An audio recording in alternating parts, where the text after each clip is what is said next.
And the Lord spake unto Moses and unto Aaron, saying, This is the ordinance of the law which the Lord hath commanded, saying, Speak unto the children of Israel, that they bring thee a red heifer without spot, and wherein is no blemish, and upon which never came yoke. And ye shall give her unto Eleazar the priest, that he may bring her forth without the camp, and one shall slay her before his face. And Eleazar the priest shall take of her blood with his finger, and sprinkle of her blood directly before the tabernacle of the congregation 7 times. And one shall burn the heifer in his sight; her skin and her flesh, and her blood with her dung shall he burn. And the priest shall take cedar wood and hyssop and scarlet, and cast it into the midst of the burning of the heifer. And the priest shall wash his clothes, and he shall bathe his flesh in water, and afterward he shall come into the camp, and the priest shall be unclean until the even. And he that burneth her shall wash his clothes in water, and bathe his flesh in water, and shall be unclean until the even. And a man that is clean shall gather up the ashes of the heifer, and lay them up without the camp in a clean place, and it shall be kept for the congregation of the children of Israel for a water of separation. It is a purification for sin. And he that gathereth the ashes of the heifer shall wash his clothes, and be unclean until the even. And it shall be unto the children of Israel, and unto the stranger that sojourneth among them, for a statute forever. He that toucheth the dead body of any man shall be unclean 7 days.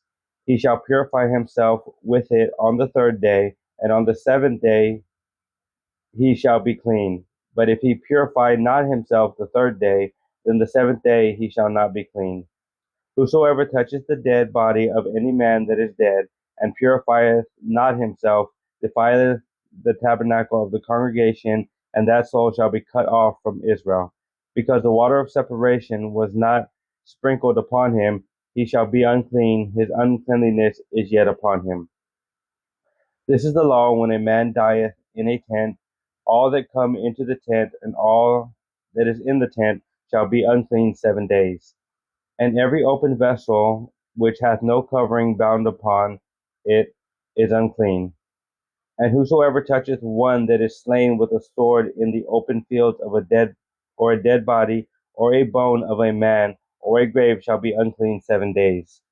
And for an unclean person they shall take of the ashes of the burnt heifer of purification for sin, and running water shall be put thereto in a vessel. And a clean person shall take hyssop, and dip it in the water, and sprinkle it upon the tent, and upon all the vessels, and upon the persons that were there, and upon him that touched the bone, or one slain, or one dead, or a grave. And the clean person shall sprinkle upon the unclean on the third day, and on the seventh day, and on the seventh day he shall purify himself, and wash his clothes, and bathe himself in water, and shall be clean at even. But the man that shall be unclean, and shall not purify himself, that soul shall be cut off from among the congregation, because he hath defiled the sanctuary of the Lord. The water of separation hath not been sprinkled upon him; he is unclean. And it shall be a perpetual statute unto them, that he that sprinkleth the water of separation shall wash his clothes, and he that toucheth the water of separation shall be unclean until even. And whatsoever the unclean person toucheth shall be unclean, and the soul that toucheth it shall be unclean until even.